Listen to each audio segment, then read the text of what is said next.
सबको ये हरिया का हरिओम। जय गुरुदेव, प्रणाम।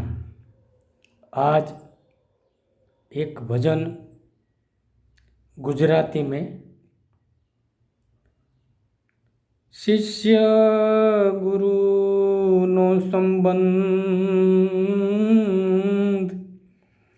साहेब न होय स्वार्थी, साम सामा बेऊ सहज, सहज निर्दोष होय निस्वार्थी। समझी विचारी सत्य जो स्वीकारिए जारे, मननी मूढ़ मोहांधता तरत बळे छे त्यारे। सत्य समजाया पछी जाते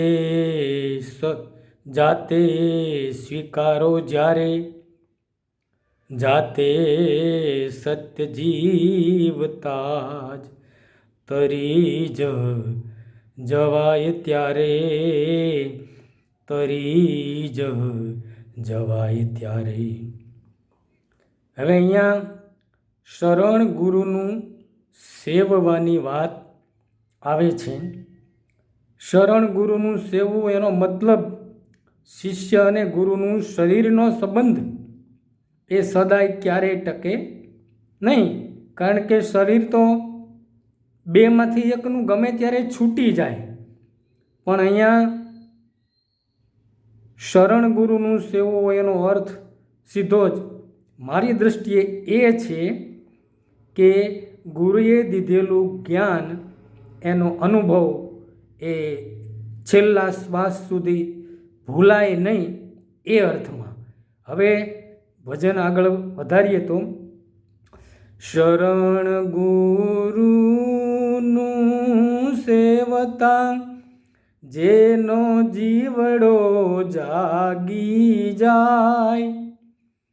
ગુરુએ દીધેલા જ્ઞાનથી જો જીવભાવ મટી જાય અને શિવભાવ જાગૃત થાય, અને આ ક્યાં જરૂર છે? અંતઃકરણમાં। જીવભાવ છે એ અંતઃકરણમાં છે।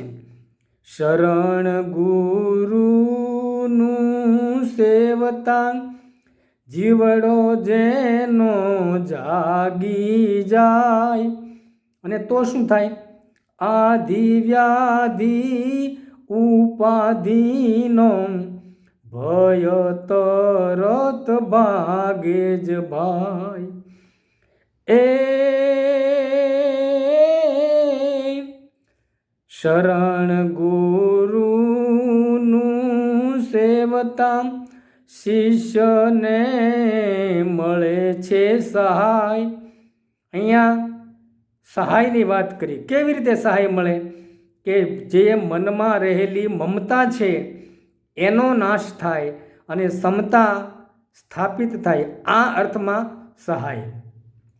શરણ ગુરુનું સેવતા શિષ્યને મળે સહાય, અને તો શું થાય? સંતોની વાણીના સંકેતો, સંતોની વાણીના સંકેતો સહજતાથી જ સમજાય। કારણ કે સંતવાણી અને શાસ્ત્રોના વચનોમાં ઘણો ગૂઢાર્થ હોય છે।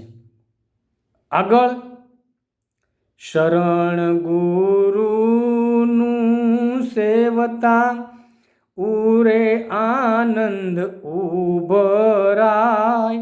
અકારણ આનંદ ચિત્તમાં આવતા સમતા, ચિત્તમાં આવતા સમતા સહજ નામ સ્મરાય। અને પછી જે નામનું સ્મરણ છે એ શ્વાસે શ્વાસે, અને એને જ સંતોએ અને અનુભવોએ સહજ સ્મરણ કહ્યું છે. આગળ વાત કરીએ તો શરણ ગુરુનું સેવતા સહજાનંદ છલકાય.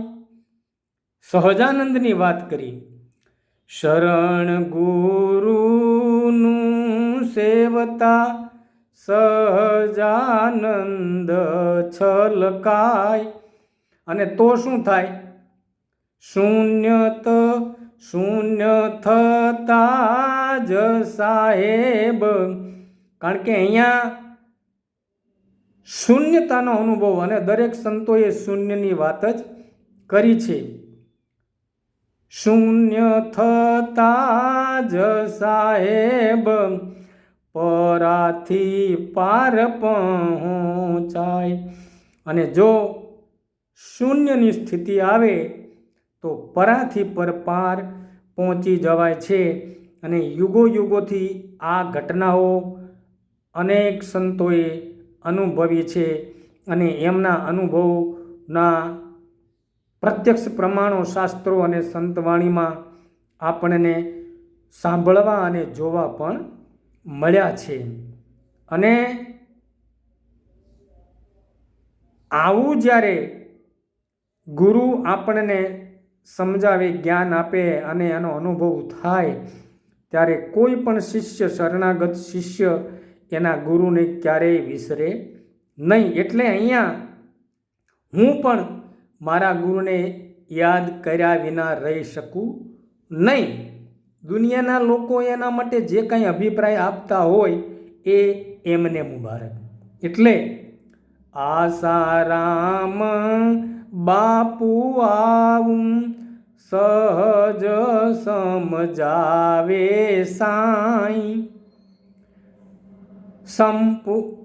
સંપૂર્ણ શરણાગતિથી શરત એક જ છે. શિષ્યની સંપૂર્ણ શરણાગતિ હોવી જોઈએ. સંપૂર્ણ શરણાગતિથી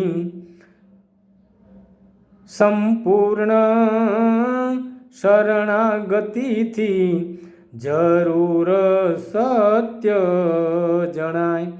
અને સંપૂર્ણ શરણાગતિ જો શિષ્ય સ્વીકારે તો સત્ય સંપૂર્ણ જણાય.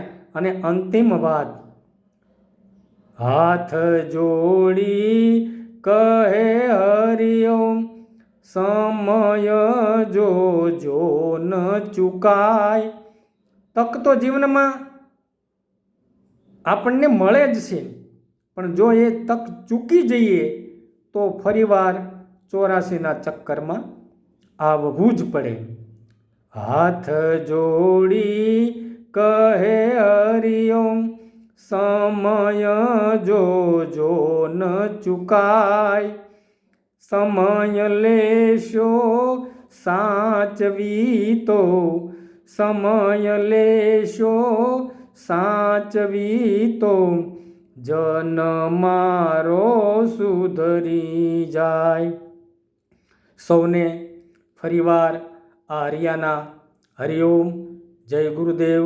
પ્રણામ પ્રણામ પ્રણામ.